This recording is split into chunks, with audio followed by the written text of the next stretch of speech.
I think I said a few shows ago that I was going to try and do the show in Audition instead.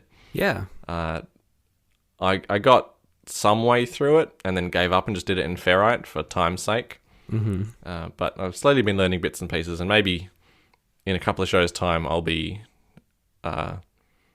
what's the word? Au fait? Au fait with Audition? I don't know what word you're trying to go for. Proficient? Is that what you're looking for? No, it's French. I speak French. It's like my third language. Okay. Au fait.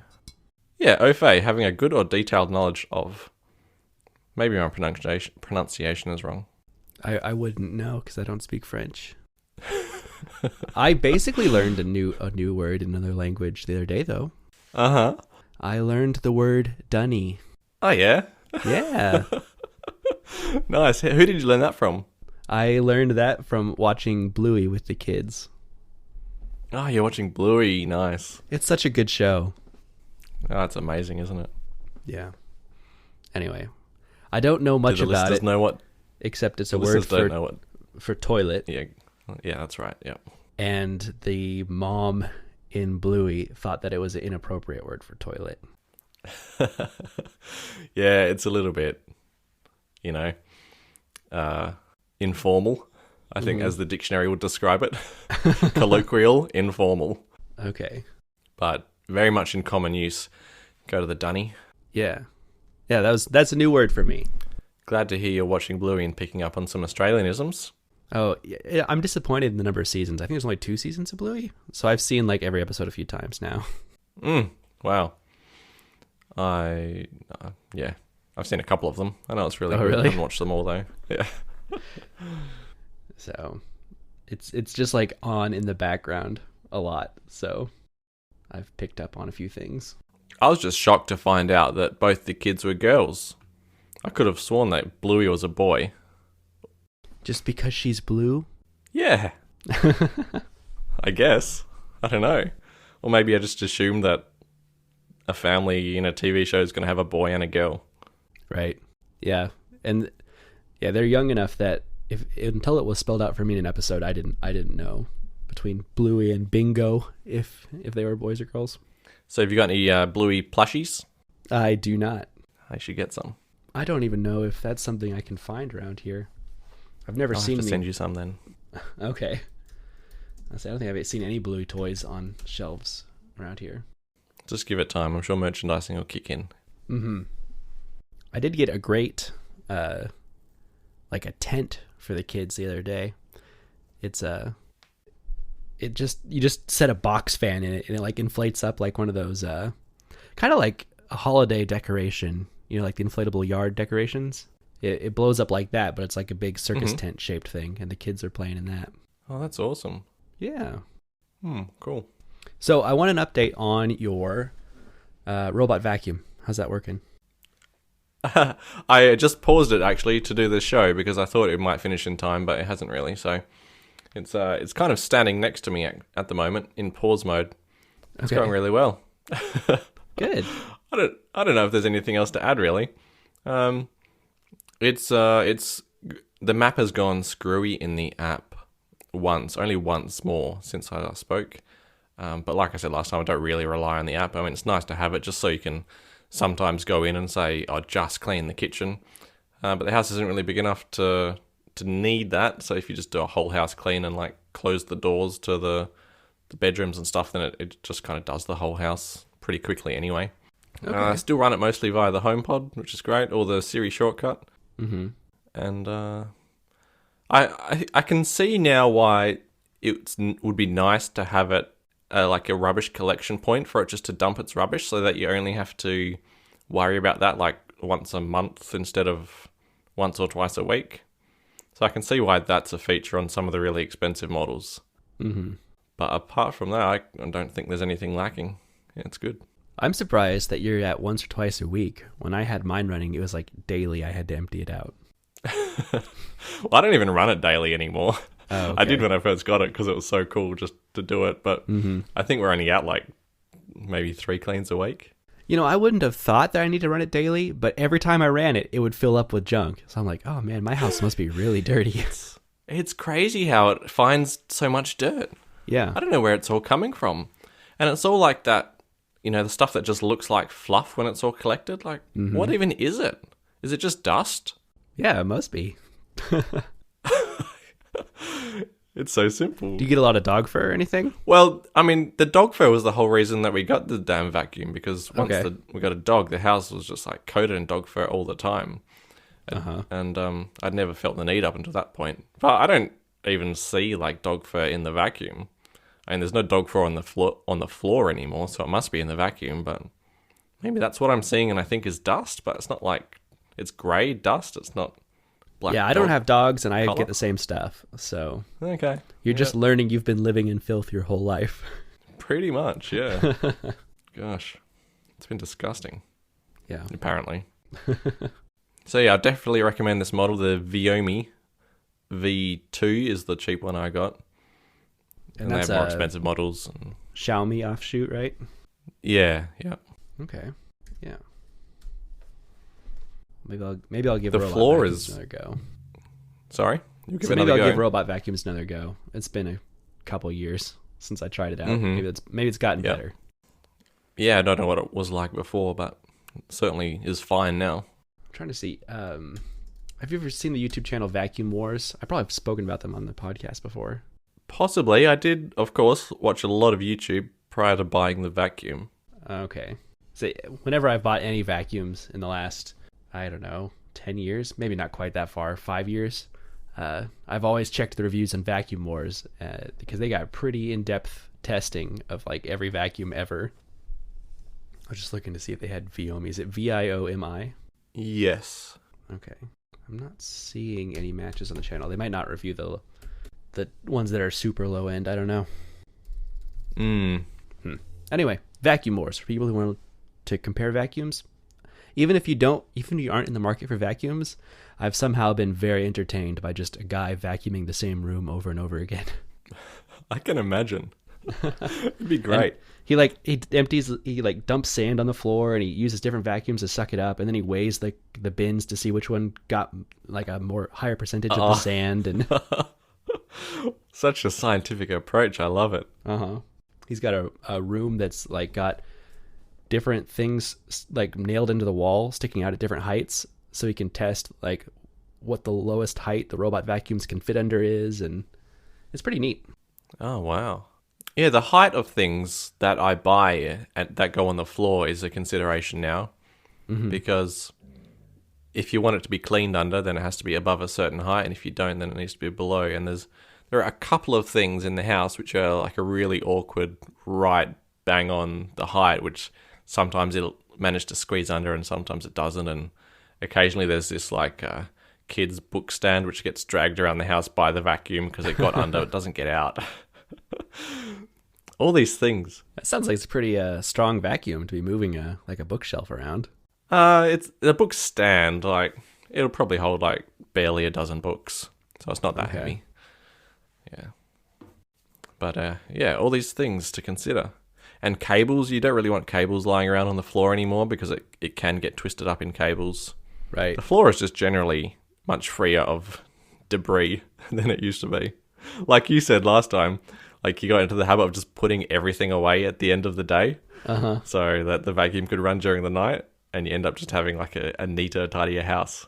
I think Roborock recently, their newest robot vacuums have cameras on them as well as the LiDAR scanner, and they do computer vision, so they can like detect things like a cable on the floor, and it'll vacuum around a cable. Oh wow, nice. Yeah.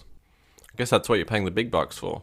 Relatively bigger. Roborock is still like cheap compared to things like Roomba, because Roomba you can pay $1,500 for vacuum, but Roborock is usually about half that, like maybe $700 or $800. Yeah, which is still big bucks compared to Viomi, I think. Actually, the Roborocks I saw, they were pretty high on my list. Actually, top of the list if you discounted, maybe second on the list. But the prices of the low-end Roborocks were pretty close to the Viomi if you found them on special. I think the Roborock S6 is their low-end one. The models might even be different in North America. But that was getting down to like $300 for that. Okay. Yeah, that's pretty reasonable. Yeah, like within $100 of the Viomi. Yeah. That's probably not the model with the cameras though.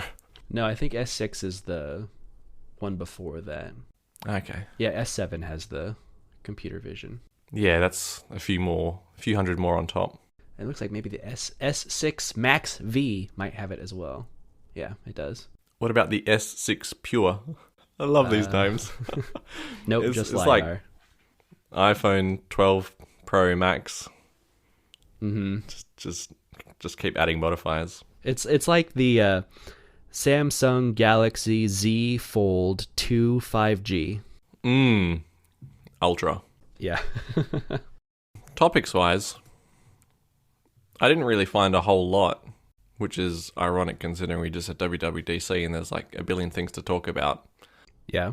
But they didn't really translate into posts on the subreddit, I found. I did like this first article you posted because it's just a bulleted list of things we can talk about. Yeah, exactly. Yeah. I was taking my lucky stars when I came across that one because I thought, yeah, that's the show right there. Mm-hmm. All right. Shall we get stuck into it? Yeah. Good morning. Good morning. We have a list from The Verge of the best features of iOS, iPadOS, and macOS that Apple didn't announce on stage. So, last show that we did with Christian, we went through the list of everything that was announced on stage, so I think that's like a good follow-up topic. Yeah, we can kind of mix that in with maybe the things that we've encountered in the last couple weeks of using the beta. Yeah. I've only done iOS and watchOS betas. I haven't done Monterey yet, nor the iPad. What about you? My iPad is on the beta, but I have not upgraded to Monterey yet because I actually use my Mac for like kind of real worky things now, and I can't risk losing my primary work computer. I guess I could upgrade like my iMac or something, but you wouldn't get all the features unless you put it on a Mac with M1, so... And that's the one that you're using for worky stuff? Right. Gotcha. I kind of feel the same way about this Windows 11 that is about to be announced. My work computers are such garbage that I gave up on using them a year and a half ago when I stopped having to go into the office. Because before that, I had to use a laptop just so that I could take my work with me wherever I went. But now that I've been home, I just switched to doing it all on my personal computer, and it's been so nice. But then the Windows 11 ISO gets leaked, and I want to try it out, but I can't because I will lose all of my productivity. I only saw that there were some screenshots, not that there was a whole ISO leaked. That's crazy. Yeah, it is. So it actually doesn't look like it's that.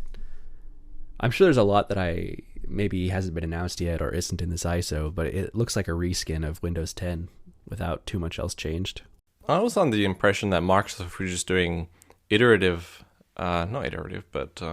like Windows 10 was just going to be Windows, and they were just going to ship small updates in perpetuity.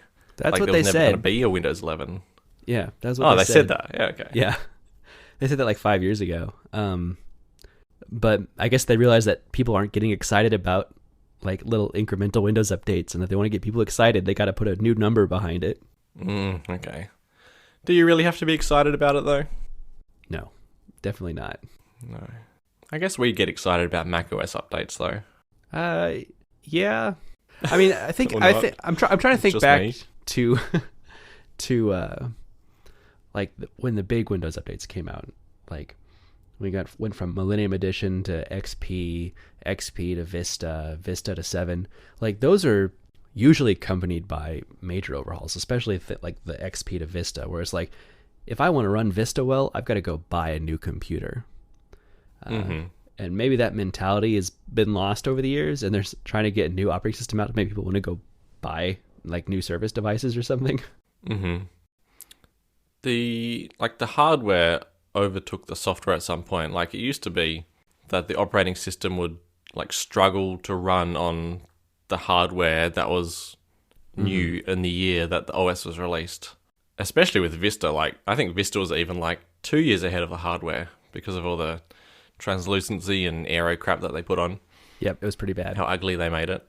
And it took like 2 years before a typical computer that you bought could run Vista well. And I think that applied to all the previous operating systems, but then when Windows 7 came out, it just kind of ran well on pretty much anything. And Yeah. since then, the hardware has always been ahead of the software. Yeah, I think that's an accurate. So, yeah, I guess releasing a new OS version won't motivate people to buy hardware in that same way, unless they deliberately limit things.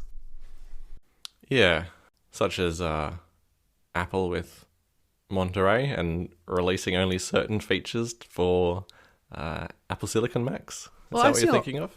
I've seen a lot of people complain about that and accuse them of like already trying to kill off Intel Macs, like a planned obsolescence thing. But all of the features of macOS Monterey that are M1 only look like they're powered by the neural engine on the M1 chip. Not quite all of them. Like some of the ones in maps are pretty dodgy. Like you don't even get the high definition maps or whatever it is. High detail maps. Yeah. Okay, that one's probably no reason to be limited. Or maybe there is and we just don't see it. I don't know what it is. I don't know. Yeah, it's been a couple weeks since I saw that list, but I remember when I was reading it, I felt like at least the majority of them looked like they were powered by whatever ML section on the M1 chip. Yeah. I think in ATP they said that some stuff was just like more like Monterey on M1 would just get it for free because it was already on iOS, and they were supposing that just the effort of recompiling it for Intel wasn't worth the time or something like that. They had a discussion about it anyway. Worth listening to if you haven't already. Okay. So the mentality that if Macs weren't on M1, those features wouldn't have come at all. Mm-hmm. So, okay. Yeah, I that suppose. makes sense too. Well, we've got well into the first point on this list already. Not. With iOS and iPadOS 15 is the first things, first part of the list of features that Apple didn't announce on stage. More Memoji options. I think we can just ignore that one. FaceTime will let you know when you're muted but trying to talk. I'm glad to see it, but I can attest that even when apps do this, there will still be people who don't even see that and still try and talk. Like I think the class of people that fit into muted and talking are also in the same class that don't notice things on screen that let you know about this. Well, that's not fair. Really? As someone who in the last couple of weeks has spent 8 hours a day in video conferencing calls, I very frequently end up speaking when I'm on mute and not catching it immediately. All right. Just because you try to be conscientious and mute yourself when you're not talking, so you're not being noisy, interrupting people, and then you forget. And yeah, that happens frequently if you're on long calls. So if there was a pop-up that reminded me on Zoom that I was muted, that would have been really helpful. Until someone says, "I think you're talking, David, but I can't hear you." All right, I take it all back. So Zoom doesn't let you know? If it does, it's not something that I've been able to configure, or maybe just haven't noticed. Maybe it is there. Maybe it's been there all along. And you're just proving my point. I will say I'm new to Zoom. I've been using Teams for the last year, and I just had to switch to Zoom for this new team I'm on. So okay. Yeah, not a big Zoom user. I never use it, but yeah, Teams certainly does it, doesn't it? I did get a good feel for some of the new FaceTime features just today, though. Oh yeah? How's that? Well, I'm on the beta, and I've got a friend who's moving to the area soon and is looking for some properties and lives like 4 hours away from here. So he actually sent me out to a house to walk through it with him on FaceTime today. Ah, cool. Yeah, and even though he's not on the newest, he's not on the iOS 15 beta, I could still use iOS 15 FaceTime on my end, and I could do things like portrait mode and blur my background. And I could do things like you can mute yourself, which is something you've always been able to do, but now you can also turn your camera on and off, which is pretty cool.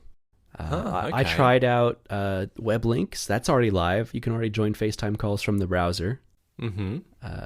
And that seemed to work well. The quality was pretty low on my computer, but I don't know if maybe that's because it's early in the beta or they're deliberately making it look bad in the browser. I don't know. But the camera quality didn't look great on there. Okay. But the whole process of joining from a link and everything worked great. Why did you have to join from a link or have it on your computer? Oh, this is a separate situation outside of doing a house tour. I sent myself a link just so I could test it and see if it worked earlier today. Right. Did you do any LiDAR scanning of the house for him to create like a 3D model? No? No, I didn't. Maybe that would have been something worth doing. Yeah, right. It's all the rage. Having an option to mute your video is cool. I didn't even realize it wasn't currently an option. I guess previously you would have to just like minimize or go to the home screen or go to another app to mute your video because it wouldn't show when it wasn't in the foreground. Well, even then it goes into picture-in-picture now. Oh, of course, yeah. Yeah.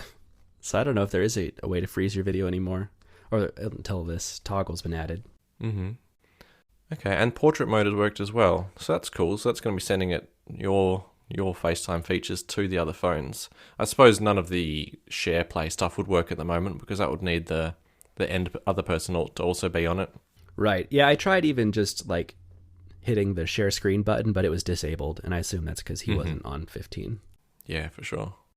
What about, the next point on the bullet list is FaceTime will let you zoom with the back camera so you can actually, show people things. I didn't see that when I was on the call. I wish I would have known about it ahead of time. I would have tried it out today. Maybe it requires a pinch instead of having an on-screen control. Maybe. I will say a lot of controls there's just so many things you can do in a FaceTime call now. Even to switch my camera around from front to back, I had to tap on the preview of myself in the corner, and then it got bigger and took up about half the screen. And then in the corners of my preview, I had things like the portrait mode in one corner, the star to add like live memoji or whatever, and then in one corner I had the flip camera orientation button. So it's kind of hidden now. It's not just always front and center. When FaceTime got some big updates in iOS 13, like the controls were all over the place and it was really impossible to find stuff. Mm-hmm. And then 14 kind of brought it back to sanity. So it sounds like it's going in the other direction again and it's going a little bit crazy, which I hope it doesn't, or that at least they make it easier throughout the beta season, because FaceTime's used by people who are not that savvy with like finding hidden buttons usually.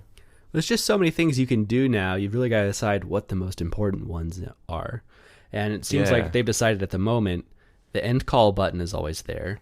The mute and unmute mic button is always there. And the mute and unmute video, those buttons are there. And then to change things with the aspect of your video, you've got to tap into your preview to flip the camera and do the effects on yourself. Okay. So it makes sense. It's just everything is in a different place now. Right. We'll have to give it a go. Yeah. You could always FaceTime me. I mean, I'm on the betas. Okay. We could just start doing the calls from FaceTime instead of Discord. Didn't we used to, or did we try to once? I can't remember. I remember...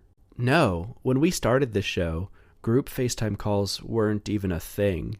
And we were complaining that we were recording on a Mac, sharing the files with iCloud. Our show notes were in Notes, but we were using Skype, like a Microsoft product, to actually do the call because Apple's FaceTime didn't support group calling when there was more than two of us. There were more than two of us, yeah. So now we could totally do FaceTime. Yeah, I don't see why not. That'd probably be easier for our guests, too, because usually it's a mess when we have someone on the show. Okay. All right, I'll try and remember that for next week. Next up, the Announce Messages feature. So that's when... Like currently you have your AirPods in your ears and you get an iMessage or a text message, I guess, and Siri will just read it out to you. Now it's coming to CarPlay as well. So I've seen this. I haven't had it work yet. I have turned it on. I'm not sure if I would keep it on, but I'm still waiting for it to actually work. So when you're in the CarPlay view where you're listening to the message, then you've just got a little, like a toggle up the top right to switch it on or off. So I guess it could be cool. Wasn't something I was really waiting on, but at the same time, it'll be nice. It'll probably be nice to have. So you're still using CarPlay? You caught me. I use it every now and then. Not religiously, but I do use it every now and then. I don't know if this is a feature that I would turn on. Like I have Siri read my messages when I have my headphones in, but I don't know. Leave it to my friends to send me something inappropriate when I'm driving the kids around and we're listening to Disney songs or something, you know? That's the fear, isn't it? Uh-huh. So I think I'd just leave that turned off. So apparently you can still get security updates on iOS 14 without upgrading to iOS 15. That's pretty wacky, and I did try and look up more information about how this would work, but couldn't find anything concrete. So, yeah, security updates will be released separately from just standard updates. Do you have any insight into this? Not especially. I think it's really interesting, especially because there are no iOS 14 devices that can't upgrade to iOS 15. If this was the year that they dropped the iPhone SE and 6S, then it would have made a lot of sense for them to offer something like this and keep offering security updates. But it seems weird. It seems arbitrary that this year they decide they're not going to force people onto the newest major release when there's no hardware limitations. It's not like iOS 15 is really slowing down those older devices too, apparently. I've heard quite good reports about iOS 15 on like the oldest devices, like a 6S.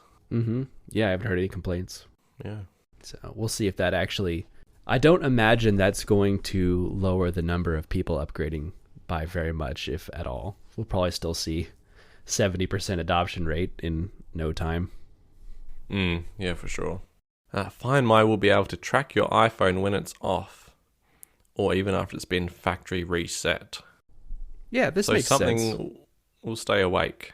Yeah, same thing that the Macs have done for the last couple years, where even if they're turned off, they're still on Find My. So it makes sense that this feature is coming to their phones. Yeah. So it'll keep sipping battery, but an incredibly small amount, probably. Yeah, just enough for the Bluetooth LE to probably send a little beacon out. Well, I mean, like a coin cell battery can run an AirTag for, what's the estimate, a year? Yeah, it's a year. Just speaking of AirTags, it's quite nice now when you drive away from your AirTag, like, oh, did you know you've left your house keys at home? Because I often don't take my house keys out, right, because Yasmin's at home or whatever. And it's really reliable. It takes probably maybe like 90 to 120 seconds, and it's like, oh, wait, you've left this behind. I have already disabled that. Like, I've set my house as a safe location so that it won't notify me if I leave things at the house. You can do that? Yeah. Where's my phone? Because most of my AirTags are on things that I rarely bring with me. My keys are the one exception to that. So I was tired of getting notified every time I left the house that you left your backpack, you left your satchel, and your AirTag is not on anything. You just left it at the house. I don't need 3 pings every time I walk away. So. Yeah. I think because I've only got one, it's still within sanity. Right. But for like 3 or 4 devices, no way. You'd go crazy. Yeah. So I think this will definitely be useful outside of the home. If I were to leave my keys somewhere, it'll be really nice to get an early notification about that. So how do you go about setting up a safe zone? Is that just in the Find My app? I'm sure there is a way in the app. It was on the notification for me. It said, you left these behind. And then there was like a dismiss or set as safe location button on the notification. Ah, nice. A button on the notification. Right. I haven't seen that. Maybe it thinks your house isn't safe. If you knew my suburb. No, it's fine. There's an improved print dialogue with more options. Thank goodness. Because, I mean, how long has AirPrint been around with absolutely, like, like day one features and never changed since then. What could you do? You could specify like how many copies, which pages, and black or white, and that was it. But now you've got you had double-sided before as well, but now you've got orientation, media choice, the print quality. Yeah, just basic things you'd expect in a print dialogue. Yeah, and a preview of what it's going to look like. No, you had that before, didn't you? I think you did. Yes, you had the preview because that was the only way to save PDFs for some things. You had to open the print dialogue and then zoom in on the preview, and then you could save as PDF. Yeah, the reverse pinch, the feature that no one ever found. Right. I should give this a try. One complaint I've always had with the printing is when you go and print a photo and it like tries to print for like full A4 size or whatever the full page size is, and there's never any option to change that. Oh, it seems like maybe that media subsection would potentially let you do that. All right, photo and print, preparing. Paper size. We've got paper sizes 4x6, 5x7. Look at Amazing. that. And what phone is this, James? Oh, why do you ask? Why wouldn't I have my iPhone 12 mini? Last I had heard is that your wife had fallen in love with that phone and taken it from you. And stolen it, I would say. Not taken, but stolen. Okay. You would in fact be correct. She has stolen my phone. So you're back on the iPhone 10 now? That's right. As described a couple of shows ago, the 10 has a small touch problem where you couldn't really do anything at the top of the screen, top right, including control center. So that was a bit frustrating for her, but of course, hopefully she doesn't listen to this, but she just complained about it for weeks and never did anything. So I was like, fine, let's just swap phones and then I'll be motivated to go and get it fixed. So we swapped phones. I went and got it fixed, and then I was like, all right, now we can swap back. And she was more like, no, I kind of like this phone. The size is really nice. I can do everything one-handed. Fits in my pockets better. And thus, she stole it from me. Is it still broken? What's that? Your 12 mini, is it still broken? Oh, the back of it. Yeah, that is, still shattered. Ah, okay. All right. So yeah, let her keep that, and then you can get the new phone in like 2 months when it comes out. Yeah. Yep. June, July, August. Yeah. 2 or 3 months. Or maybe 4 if they decide to do October again. Could be. And the iPhone 10 didn't come out till November. That's right, yeah. Man, the iPhone 10 is such a great phone, though. Yeah, I it think was a good phone. Now that I've had the experience with small phones and gone back to a big phone, I think I'd actually get the standard size iPhone 12s. Despite my evangelizing the small phones for like the last 3 years. I think I'll just get the regular size one. Yeah, it's really nice just to have a screen that's a touch bigger and doesn't really have any, drastic effect on anything. My hands are pretty big, so no issues reaching around the screen. We'll see what the feature parity looks like between the big ones and the regular sized ones this year, but I'm also feeling like after a year with a Max phone, I'm ready to step back down to the regular size. Hopefully Apple at least gives the choice and releases the 12S mini. I think all rumors have been pointing towards that being the case. Yeah? I thought it was the opposite. Everything I've heard is that they've already got whatever machining in process to do it this S year update for the mini, but they're not going to continue it after that. That makes sense. Because the form factor is probably, the industrial design is going to be identical, you'd guess. Right. Well, when we do get new phones, we'll get free temporary iCloud storage so that we can back up the old one and transfer it to a new one. That's a nice idea. This is really nice. They need to extend this also to just iOS updates, because I think my parents specifically have held off on getting iOS updates because they try to do it and they get notification that says you don't have enough storage on your phone, and they're not paying for the iCloud storage. But if Apple could just give them the free, few gigabytes to back their stuff up for the couple hours it takes for the update to go through, that would be really nice. Even just to offload stuff.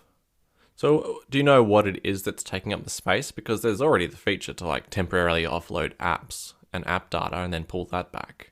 Yeah, even with those things on, my mom's she's still on the iPhone 7, and I think the lowest storage whatever that was, 32 gigabytes. So even with offloading apps and optimizing photo storage, after time, even optimized photo storage, when you have enough photos, ends up taking up quite a bit of space. Okay. So, and then she had a weird bug. I don't know if that ever got resolved. I haven't checked on it in a while, where the other section of her storage was massive, but of course you have no idea what it is because it's just this gray other. So, did she by chance have Google Photos doing a backup and downloading full-size originals, but not letting the Photos app, the iCloud photo library, know about it? No, not as far as I'm aware. I don't think they have any Google services. So my solution is always just, we could just wipe it and restart, but that's such a big undertaking, and they're not keen to do that. So yeah, even if you do it to a computer, you're in for like an hour, probably, at least. Yeah. And then there's all the stuff that doesn't get restored properly and has to be set up again, like whatever biometric for the phone and Apple cards. Apple Wallet cards, or Apple cards as well, I suppose. Oh, yeah. I don't think they have any of those. Banking apps, they're always a disaster when you have to restore from a backup. For me, it's always my shoes. Of course it is, yeah. Yeah, what else? every time I get a new phone, because they're like, they can only sync with one Bluetooth device, and I never think about it when I'm getting a new phone. So I wipe my old phone and get rid of it, and I got my new phone set up, and I go to put on my self-lacing shoes, and they won't connect. And so I've got to figure out, I've always got to Google how to do like a hard reset on the shoes themselves so that they'll pair with a new device, and it's a headache. Yeah, sure sounds like it. As a matter of fact, I still haven't done it with my 12 Pro Max. I've just not worn the shoes for that long. Oh, really? Yeah. Wow. Well, they're only going up in value. Oh, are they? I don't know.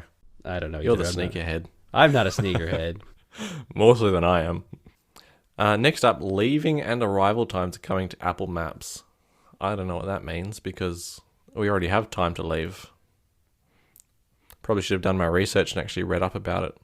Oh, right. So we're so like on a public transport app, right? You can say like, I want to arrive by 9 a.m. and then it finds you the right buses and stuff. Well, now it'll do it for driving directions as well.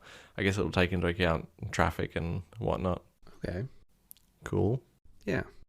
Just while we're on maps, I compared that bushland that I spotted the Apple Maps hiking team going through from iOS 14 to iOS 15. The only change I could see is that the paths now have names. But besides that, there was no change. So, well, they said the Australian map update was coming at the end of the year. Okay. So right, we'll have to wait and see then. I'll have a look later in the year. Yeah. iPhone apps on the iPad will be able to run in landscape. Thank goodness. Yeah, finally. Yeah. For anyone who's ever used the iPad in like any sort of stand or the keyboard folio or absolutely anything at all where it's just like the default is landscape. What a frustrating experience to have to take it out of that mode just to look at an iPhone app because it wouldn't rotate. Like, I don't know why this wasn't a day one feature when iPhone apps could run on the iPad. Like, just rotate them for goodness sake. But anyway, it can do it now. The iPad more and more in the last few years is very clearly being designed for landscape to be like its primary orientation. I'm sure that's an aspect of all the keyboard cases. It's always in landscape mode in those uses. Especially with iOS 15, though, the home screen on the iPad looks awful in portrait orientation. Oh, how so? I imagine it's because of the addition of widgets, and they had to redefine the grid layout for the apps. But you've got big, pillar boxing in portrait orientation where you've got blank space on either side and your apps are limited to being only 4 across again now in portrait orientation. Really? Wow. So you've got, big blank space on both sides, 4 apps across in the middle. And that way your home screen is still 2 widgets wide. Because I think it was only 5 you could have before, but they're spaced more. But that doesn't, that's like 2.5 widgets wide. So it wouldn't work well. So they artificially limited that. So yeah, I'm actually not a fan of the iPad's widget redesign. I can have less apps on my home screen now. Whereas in the past, when you had the swipe over permanent widget column, it didn't take apps off of your home screen to show the widgets. It just condensed them. And now adding widgets takes up space on the home screen. So I can have less content as a whole. I can have widgets or the app icons. Gotcha. Okay. Yeah, it sounds frustrating. Yeah, I haven't come up with a layout I like yet. Are you using your iPad much these days? Not really. So it hasn't frustrated me too much. The iPad sits on my desk, and its main use is maybe responding to text messages while I'm working. Mm-hmm. But because its other main use that it's had over the last year is probably viewing recipes while I cook. And I have not cooked much in the last few months, so I don't even use it for that anymore. Are you still on the HelloFresh bandwagon? I was using a service called Dinnerly, which is similar to HelloFresh. They sent you ingredients. So like a month or two ago, I switched teams at work, and I'm working on a new product now. And the overlap, because there was a period of time where I was working on both teams, and then trying to ramp up with this new team after I fully moved to them. I've had less time, like over my lunch breaks, to maybe spend 45 minutes cooking. So I stopped cooking my meals, and my ingredients were just going bad. And so I canceled that service, and I started one called Freshly, which instead of sending you ingredients, they send you like a meal, and you just got to warm it up. Ah, nice. And I've been doing that, but it's just like a little bit nicer than a freezer meal. Just a little bit though. Right. Like it still comes in like a little plastic tray with the film over the top. And it's like all supposed to be prepared fresh before they send it to you. So it's never frozen food. Like it just sits in the fridge. But it's only slightly better than a freezer meal. And it's really expensive. It's a lot more expensive than my last service was. Oh, really? So it's still bulk prepared food. Yeah. So my subscription to them is not long for this world. I just have to find what my alternative is going to be, and then I'm going to be canceling them. Okay. So there'll be push notifications to tell you when it's going to rain. So people have already seen these in action. Yep. It doesn't look like rain data is in Australia yet. I do have the option to turn on the notification. So in the weather app and then the list and the ... it's there. But like even the rain radar just shows blank when it's raining. So it looks like it's coming. Or they forgot to turn it off for Australia. I don't know. but there's nothing there for me yet. What about you? Yeah, it's worked fine for me. iOS 14 had a little bit of rain stuff from dark sky already. Like I got the hourly precipitation graphs in iOS 14. And yeah, now that I'm on iOS 15, I've started to see some of those rain notifications. Cool. You'll be able to schedule HomeKit devices with Siri. It's cool. Instead of navigating the Home app, which a lot of people find confusing. Worth noting that you have to have like a HomePod or something in your house for that to work. Yeah, like any of the Home Hub devices, like a HomePod, Apple TV, even an iPad can act as the hub. Right. But not a phone. This is kind of related. I think they're starting to use the U1 location data on things like the HomePod Mini for predictive stuff in iOS 15. I've turned on some smart stacks again in this latest one because they've added the option for smart stacks to not only dynamically show you the widgets in the stack, but also dynamically add widgets in as it thinks they could be useful to you. And one of them that I got prompted with the other day, like you get the regular stuff, like at this time of day, you usually open this app, or when you put on your headphones, you usually, play this podcast.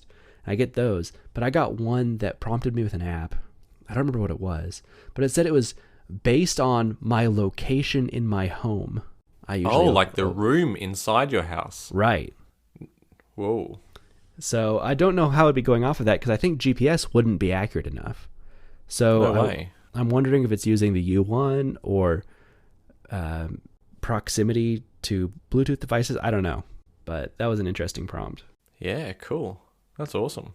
Yeah. Time to get some HomePod minis then. Yeah, put them all around the house.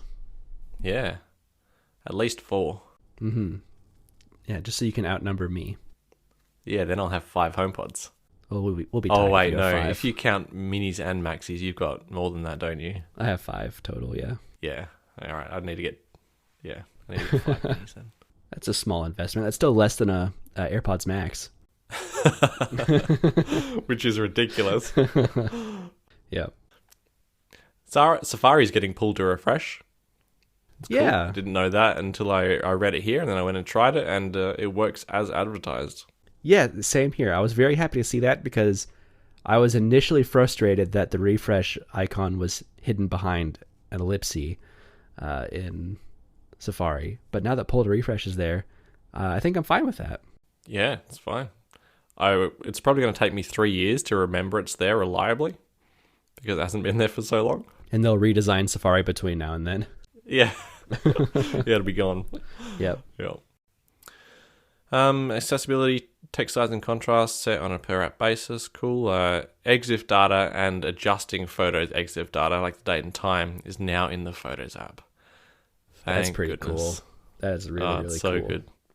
Yeah, I love it. Especially because my camera, or it doesn't set the time zone properly on videos. Like a lot of cameras don't do it properly on videos.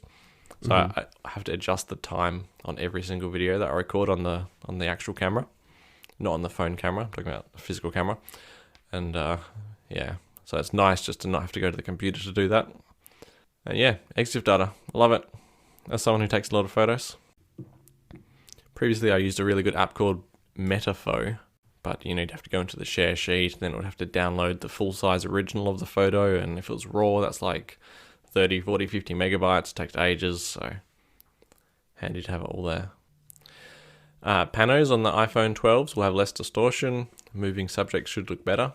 I'm kind of disappointed to hear that because it's always so hilarious to see what moving subjects look like in panoramas. Right. It always gives you a good laugh. Yeah, I very rarely use panoramas. Yeah, me either. Can be handy at times. I've seen some more talented photographers than me use them to take good vertical pictures of really tall buildings or things like that. Okay. Yeah, I wonder if the improved distortion or less distortion is going to make that much better. Yeah. Still on photos, you can specify things that shouldn't show up in the photo widget or memories. So goodbye to all the ex-girlfriends and boyfriends. Pretty handy. Here is the next one is possibly my favorite feature in iOS 15. Okay. It's competing with the EXIF data in photos. Really? Spotlight from the lock screen. Oh, no more do you have to swipe up and then exit an app maybe and then swipe down on the home screen to open an app. You can just straight from the lock screen, just a little swipe down and jump straight into an app. It's made basically every single interaction with my phone, every pickup, which is numerous every day, 50% faster. Do you use Spotlight to launch most of your apps? Yeah, definitely. Oh, wow. My home screen layout is like a screen of widgets and the app library. That's it. So I just launch everything from Spotlight. Nice. Maybe I need to try that out. Yeah, do it. Maybe that'll help me with my iOS 15 beta issue I've been having. I don't know if you've experienced this, but I can't get off the lock screen. What? No, I've never had that. Like the swipe up to unlock gesture doesn't work 50% of the time. It'll just scroll through my notifications, and no matter how far down I swipe up from, it will always just invoke the notification scroll, and I have to say, "Yo Siri, go to the home screen" for it to unlock. Oh, that sounds painful. Yeah, either that or I've gotten in the habit of I can just tap an arbitrary notification to launch the app and then close the app. Well, I think this will solve your problems. Just to swipe down instead and just jump straight into whatever app you need to get into. Yeah, I'm telling you, it's I'll amazing. give it a try. Yeah. And that combined with Siri suggestions being right there and that swipe down, maybe the app I'll want to open will already be there. Yeah, could be. What else is on that screen? So swipe down. Yeah, Siri suggestions, even shortcut suggestions, which is cool. But that's it on that screen. Can't you configure that screen? You can, I'm pretty sure. Oh, possibly.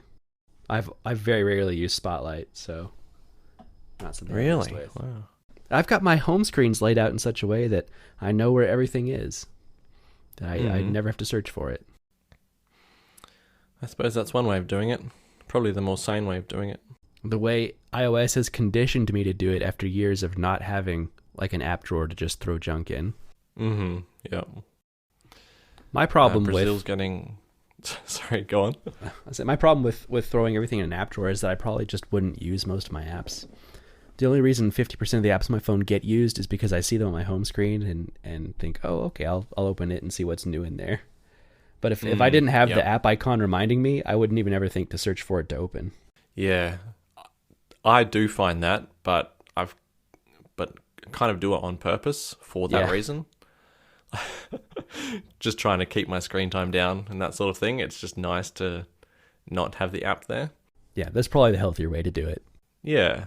Although there's a small downside in that, and it is configurable, but in the app library, you don't have badges, although you can turn it on. And oftentimes I'll just forget that I have a notification on one of my chat apps and then not respond to a person for a few days. But I mean, I could easily just move that to the home screen if I wanted to. Right. It's not a huge problem. Yeah. Ready for the next topic? Yep. I mean, the next bullet point. Filtering for spam texts in Brazil. Yay. Cool. Dragging and dropping files across apps on the iPhone. So the iPad's been able to do this since when? iOS 12? 13? Yeah, it's been a couple versions. Yeah, it's been, yeah. And I've definitely tried to do it on the phone before and been a little disappointed, perplexed that it couldn't, because you can definitely make use of something like that. Oh, yeah.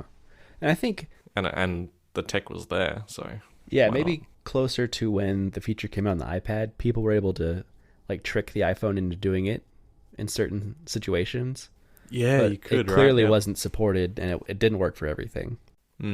So, yeah, this will be useful, I guess, for some people. I guess I could even imagine situations where sometimes if I want to throw an email or a photo in an email, sometimes it's easier just to drag a photo in there than to figure out what combination of copy pasting or opening the photo library from the email I need to do. Yeah, which of the icons in Mail gets you to the photo library and not to the Files app? Right. Yep. Yeah, definitely be handy. A big complaint of mine, too, is there's so many apps still that allow you to import photos, but only from the photo library. And I have a lot of photos that I keep in the Files app. And so apps that have never implemented support for the Files app are frustrating, because then I got to go into Files, save it to my photo library, then import the photo, then delete the photo from my photos library. So maybe drag and drop will solve that problem for me. And sometimes the photo's like in some weird spot in the photo library and you have to scroll to like 10 years ago to find it and stuff like that. Yeah, because the EXIF data is all messed up on it. Yeah, some apps just don't show like the recent album, which is just like the album of what things were added to the photo library, that order. Right. And that can be annoying. In the end, I just like got a bunch of favorites that are only favorites because I need to access it more easily rather than actually be a favorite. Like the show art for this podcast is one of them. It's a favorite because I always need to use it. And Ferrite doesn't look in Files. Yep, that's a classic one for me. I always am adding and removing our show art from my photo library. I refuse to leave it in there. Mail is getting a widget, and Sleep is getting a widget. Cool. I haven't looked at them yet. I've seen the Sleep one because my Smart Stack has thrown it in every once in a while. It's really good about telling me I don't get enough sleep. So. Yep. Oh, that's actually what the bullet point says here. Sorry? That's what the bullet point says here. There's a widget to show you how poorly you slept. What are you using for tracking your sleep at the moment? Nothing. I don't even leave my watch on at night. So its predictions its estimates are pretty bad because it's going off of like first and last interactions with my iPhone. And sometimes, like, if I wake up at 1 or 2 in the morning and I check my phone, it like says I've woke up at that time, and it doesn't track any more sleep for the rest of the night. So it's not very accurate for me. Oh, goodness. Maybe you should try with your watch again. Actually, one Maybe. thing I've been wondering about the newer watches with always-on screens Hmm. is, do they light up the entire room when you're in a dark room, or does it keep it so dim that you don't light up the whole room at night? No, the always on screen is very dim. I don't even notice it in Okay. a dark room. Really? Okay, that's awesome. Yeah. That's actually a reason I would upgrade for, because I really don't. I really dislike, for some reason, can't even explain why. I really dislike when my watch lights up at night and lights up the whole room. Hmm. Yeah, they can get pretty bright. Yeah, they get really bright. I always turn uh, theater movie mode on, whatever it's called, so that it doesn't just randomly light up. But somehow I'm always managing to touch the screen and lighting up the room, which I find annoying. So So you do sleep with your watch on. no, I've stopped because it was just so annoying. Although Okay. occasionally I just forget to take it off, and it does end up in bed with me. I've noticed the battery on the watchOS beta is pretty bad. So if I wanted to sleep with it, I would have to top up the battery before I go to sleep. Huh, okay, no. Well, here I am with Series 3 and on the beta, and I actually picked up the watch off the charger this morning and realized that the charger wasn't even switched on at the wall, and it was at 50%, so I can say with pretty good confidence that I'm using only 50% every 24 hours on beta 1. Oh wow! Yeah. So I took mine off the charger like 15 hours ago, a little less, 13 hours ago, and I'm at 67%. So that's not too bad. Yeah, that's great. Okay. I guess what I've noticed at the evening is my watch buzzes me and it says like, top up it actually gives me that top up warning before bedtime. Maybe it's being a little overly cautious, and it would be able to make it through the night. Is it also trying to make it through the next day as well, though? Oh, maybe it assumes I won't charge it again. Yeah. I don't know. Maybe it's going for like a 24-hour run. Yeah, that could be it. I don't necessarily mind not having my sleeping tracked. It's not a statistic I've ever worried too much about. No, me either, but there is a new health metric in iOS 14 from the watch, which I thought could be interesting to see, which is respiratory rate while breathing. So it'll use the accelerometer in the watches to work out your breathing during your sleep, and then I guess tell you if you've got sleep apnea or any other sleep-related breathing problems or breathing-related sleep problems. Is that for any watch, or is it just the newest ones with the blood oxygen sensor? No, it's just using the accelerometer, and it is working for me. So, yeah, any watch basically. Okay. Well, maybe I'll give it a shot, because I have been told in the past that I sometimes stop breathing in my sleep, so I might very well have sleep apnea. Yeah, right. Yeah, give it a crack. Yeah. Let me know what your breathing respiratory rate is.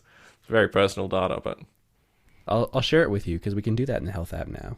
really amazing. Mm-hmm. I can tell you that this morning, mine was roughly between 12 and 14 breaths per minute while I was asleep. Is that a good number?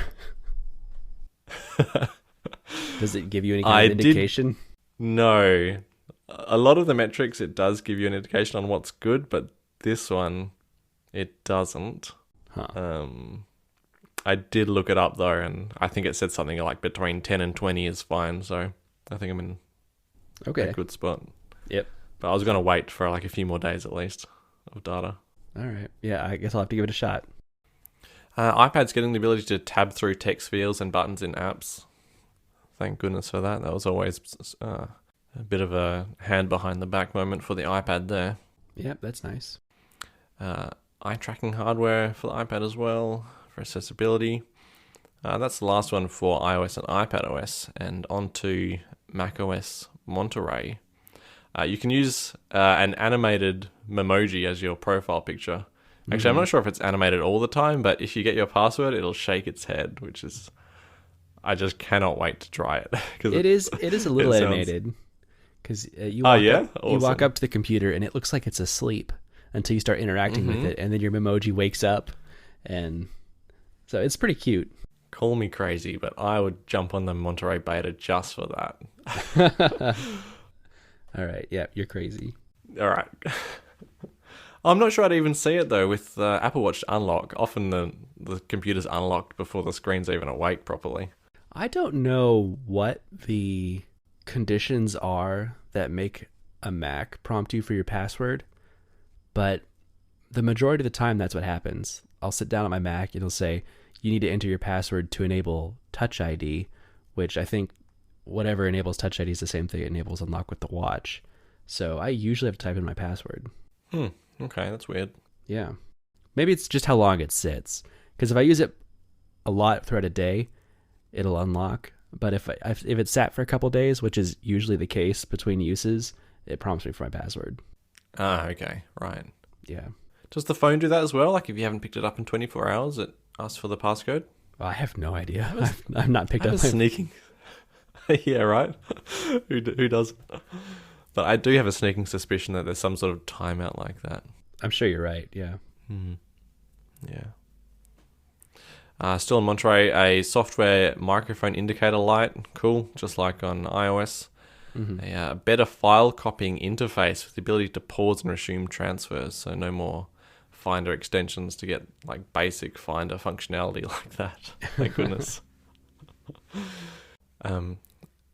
Like the ability to erase data settings and apps without reinstalling the OS. Yeah, So that's nice. Yeah, really nice. Yeah. Passwords is getting like an adrenaline boost. It's moving from a preference pane in Safari into system preferences. So it's becoming more like a full-fledged password manager, which is nice. As someone who religiously uses iCloud passwords, or iCloud keychain, whatever it's called, for all passwords. And even the ability to generate passwords now is in there as well. So that's really handy. Yeah, they just need better Windows support, and I'd be all in on using iCloud for everything. But as it sets, is there no way of getting it there? There is. I think we'll get to it in a little bit. There's a new Edge browser plugin that lets you use your iCloud passwords in the Edge browser. Though. I use you love Edge Edge on Windows. though. Yeah.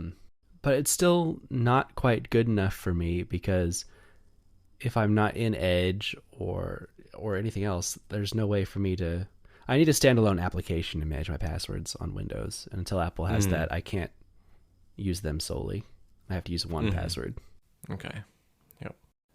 Customizing the mouse cursor's outline and fill on macOS. Sounds crazy. Probably good for accessibility. I suppose it's... Yeah, for accessibility. Sure, it makes sense for people. Windows will resize when you move them to another monitor. Hooray for that. Yeah. I've only just started using an external monitor. I've been very anti-external monitors, but Yasmin picked up a new job and needed an external monitor. And I realized just how annoying it was to drag Windows between monitors of different sizes and not have them resized. So this feature's coming just in time for me. Have you tried using Sidecar? With an iPad? Yeah. No. I mean, the iPad's Yasmin's to start with, and it's like the smallest... Not the smallest, it's like the 9-inch one. So, okay. Yeah, it's not really enough real estate to make anything worth it. Yeah. Yeah, I feel like the big iPad Pro is pretty much the only one that would be okay to use as an external monitor. Yep. Shortcuts will let you integrate shell commands. Cool. And an approved go-to folder dialog in Finder. Well, it was pretty bare bones before. It was just a drop-down list of previous locations, right? I think that was it. Yeah, I'm curious what they would do to make it better. I haven't seen that yet. No, me either. And there's just a quick list of everything that's coming to everything, as they've titled it on The Verge. So, a built-in one-time password generator, what I mentioned before, which is cool. My previous tactic was find a password that's already been generated, and just change a couple of the characters to something else. Nice. Cool. Safari will automatically switch to HTTPS for websites that can support it. Cool. I kind of already thought it did that, but it's nice that it is now. Right? Yeah, I thought it did already as well. Actually, no, that was Google. I think Google would do that. If you click on a Google search result, it'll automatically go to the secure version. Yeah, that sounds right. A low power mode for macOS and iPad. Thank goodness. Yeah. I've often complained about the Photos app just destroying my battery while not plugged into power as it was transcoding something. Mm-hmm. So I haven't tried it yet, but I'm really crossing my fingers that it's going to stop that from happening. And also apparently disable turbo boost. So yeah, I'm quite keen to try it. What does that mean on an M1? It only uses the efficiency cores? Possibly. Interesting. Yeah, I'll be anxious to see what that does for battery life. Did we talk about it last week already? Because I remember joking that the M1s would actually generate power in that when they're in low power mode. I think we did mention it. Reminders are getting tags. I have never ever used a tag on anything, I think. Yeah, I haven't either. I haven't even used the color tagging that's been in Finder for like 10 years. Right. Me either. I just don't get the point of it. Yeah. That's what folders are for. It's organized already. Yeah. Well, I'm crazy. I don't even use folders. I just use search for everything. Kind of like how I organize my apps. They're just all in the app library. If you look at my documents folder, it's just a list of every single document I have, not in a folder. I couldn't do that. Everything is organized. Let's see. A few uninteresting things here, and then an extension for Edge on Windows that lets you use your iCloud passwords, what you mentioned before. Yep. All right. Well, that's the show, I think. Oh, wait, we have a few other topics. I think we can get rid of iOS 15 beta feedback as a topic. Yeah. These are a couple quick ones. Apple launches podcast subscriptions. It was a little delayed, but it's finally launched. I have to admit, I've not even looked at it yet, so don't look to me for any discussion on it. Yeah, I haven't looked into it either. None of the people I listen to or podcasts I listen to have tapped and stuff. None of the podcasts I listen to have implemented it. So unless I actively seek out someone to subscribe to, which I'm not keen on doing, it'll probably be a while before I get any experience with it. I might just go and check and see if any of the podcasts I listen to have implemented it, just to see how it all works. Potentially give them some money. Yeah. And apart from that, YouTube says iOS Picture-in-Picture is coming to all US users. Hooray. Finally.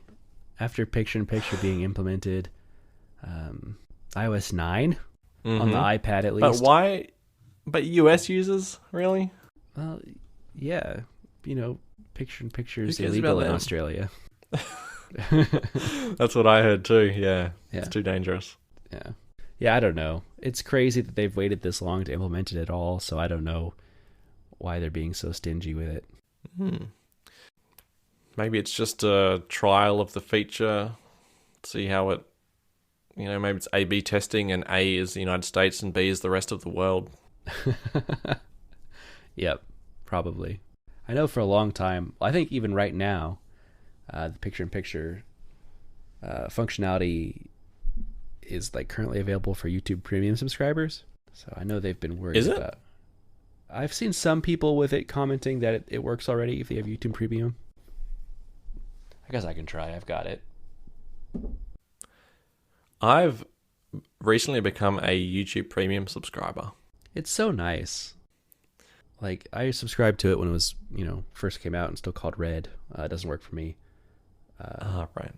But I got so used to not having any advertisements at all on YouTube that it's been worth it for me. Currently, I'm paying 119 pesos a month for it. Pesos, huh?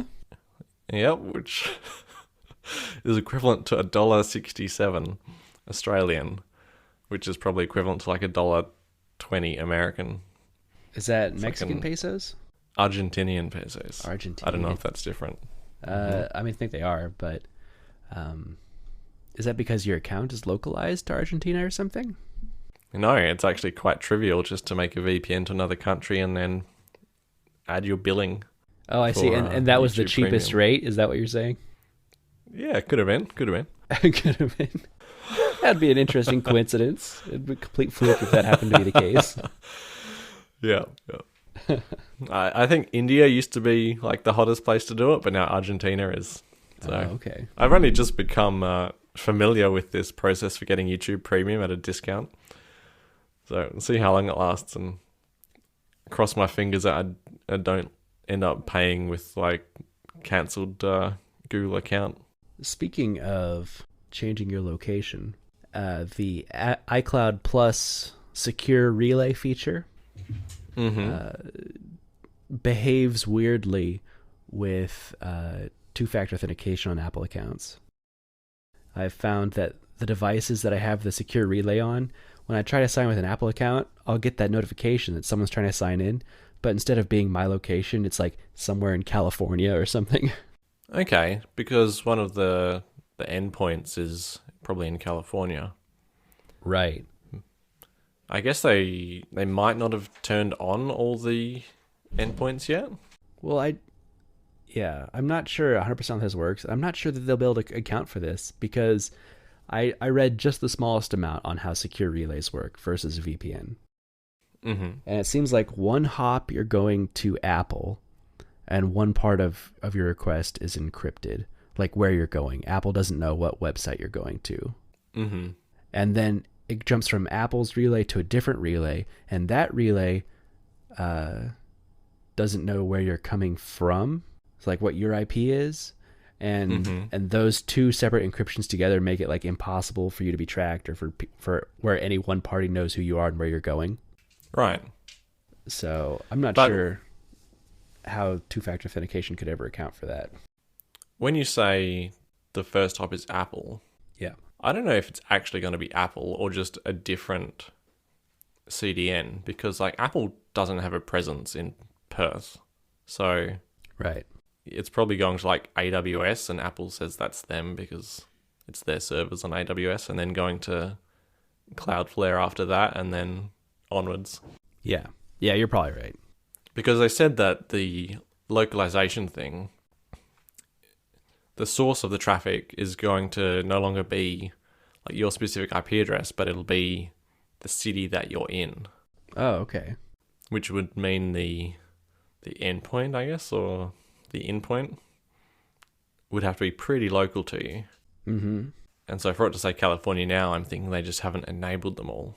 Yeah, that makes sense. Because the relay feature wasn't working at all initially when I got the beta, and it seems like they turned it on in the last few days. Okay, cool. Yeah, I haven't seen any changes in behavior yet for me. I mean, the way my ISP deals with traffic is weird anyway. Like often my traffic will say it's coming from the other side of Australia with no like VPN or anything happening. So I don't know if I'd even be able to say if I noticed a difference. Anyway, I can't remember how we got here. You're talking about how you're optimizing your YouTube Premium billing. Oh, right. Optimizing. That's a good word for it. Uh-huh. I don't think I've got anything else to say, though. No, I don't either. Just about time was all I wanted to say about that. About time? About time the YouTube's adding this feature. Oh, about time. Yeah, about time. Yep. I thought you were saying you're talking about time. Anyway. WatchOS. I am James VDM on Reddit and on Twitter. And I'm Jellywoot on Reddit and Twitter. And you can find the show notes at reddit.com/r/theappleshow. Thank you for inviting me to Clubhouse.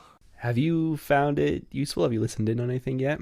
No, not yet. So it was probably only 23 hours ago that I got invited, that you invited me. I went through and followed people, and then even found like a group that I thought would be interesting and followed it, but I haven't even really had time to go back and actually have a look at it yet to see how it all works. I certainly haven't been notified about anything. Yeah. I was joined Clubhouse like a week ago, and I followed pretty much everyone that I follow on Twitter that's on Clubhouse. I followed them, and a handful of techie topics. And after doing all of that, I've got one notification in the last week that I think Renee Ritchie was doing a Clubhouse with some other people, and it was not at a good time for me. And by the time I was able to hop in, it was already over. So Ah, that's been my whole experience with Clubhouse, except for when I invited you and you joined Clubhouse, and I got a yeah. notification that said, James joined Clubhouse.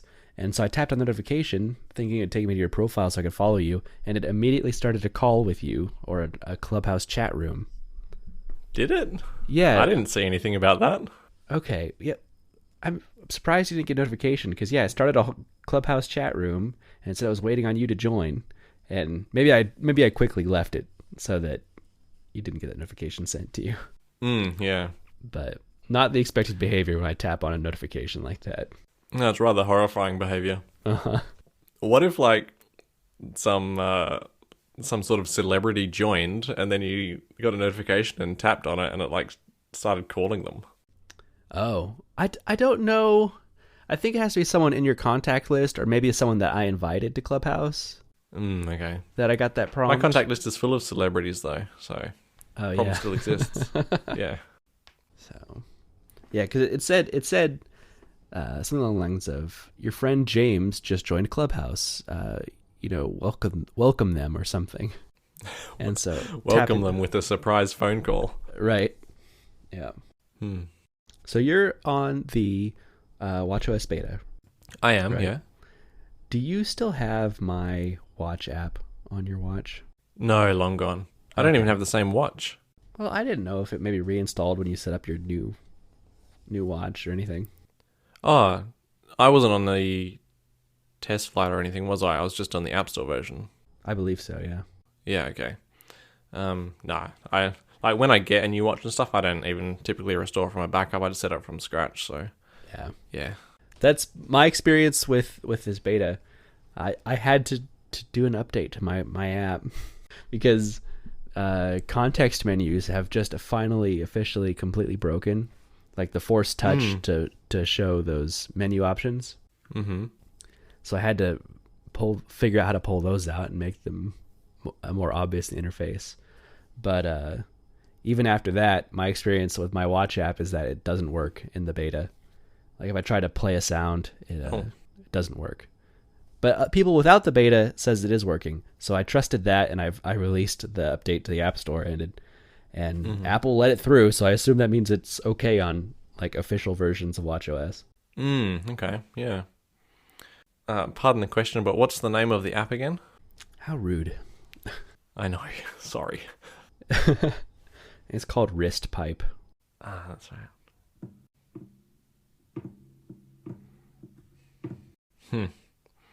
So I searched on the App Store on my phone, and it just says purchased, so yeah.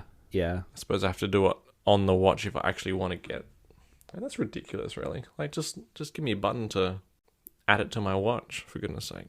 Yeah, the experience isn't great for apps that are specifically only for the watch.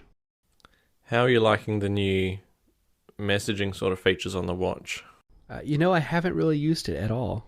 Like, I've responded to a couple text messages and seen that I've got the apps icon now, but it's not something that I've actually gone into and searched for a GIF and tried to send it yet. Okay. Yeah, I'm finding it a lot slower. It takes more taps to do stuff now, just to send a simple message. Before it was like, tap the microphone, dictate, tap done. Now it's like, tap the text box, and next to it, you might accidentally hit the apps box, and then it takes you to scribble. And then you're going to hit the microphone button, which is absolutely minuscule, and then dictate, and then done, and then send it. Yeah, it just takes forever. It's kind of been a trend with a lot of updates to Apple's platforms this year. Everything's kind of a few more taps to get to now. Except apps on the iPhone. I guess so. What else are you thinking of for more taps? Just anything in Safari. Oh, okay. Like everything is behind that ellipse menu now. Yeah. Someone told me the macOS notifications now take 3 taps as well. 3 taps to do what? To get your action. Like if you wanted to reply to something, it's now 3 clicks rather. Sorry. 3 clicks just to click on reply. Huh. Yeah, it was too bad when they redesigned widgets like a year ago and got rid of the action buttons on the notifications on Oh, macOS. yeah. Tell me about it. No reason when you have unlimited screen space that they would remove the buttons. Yeah. It's probably my number one wish to get those quick buttons back. Yeah. I mean, it kind of already is Alrighty. 3 taps because you got to tap on the notification to expand it, and then you've got to click the options button, and then you click reply. Really? Okay. No, if you just hover the mouse over it, then you have an options button already. Options, Oh, I see. Yeah. show more. Okay. All right. Well, that was a good length show, I think. Yeah, we really drug out a show without many topics. Hmm. We're good yeah, at that. We are exceptional. I was telling Yasmin yesterday, actually, that the whole concept that I thought of for 5 topics was 5 topics, 5 minutes each. Get like a 30-minute show out. That was Oh, wow. before episode 1. That was the plan. It didn't even last episode 1, I think, but yeah. I think our first couple episodes were 30, 45 minutes. Yeah. Never really hit 30 minutes, so it was always a touch longer, I think. Yeah. And then slowly it just It's ballooned. kept getting longer.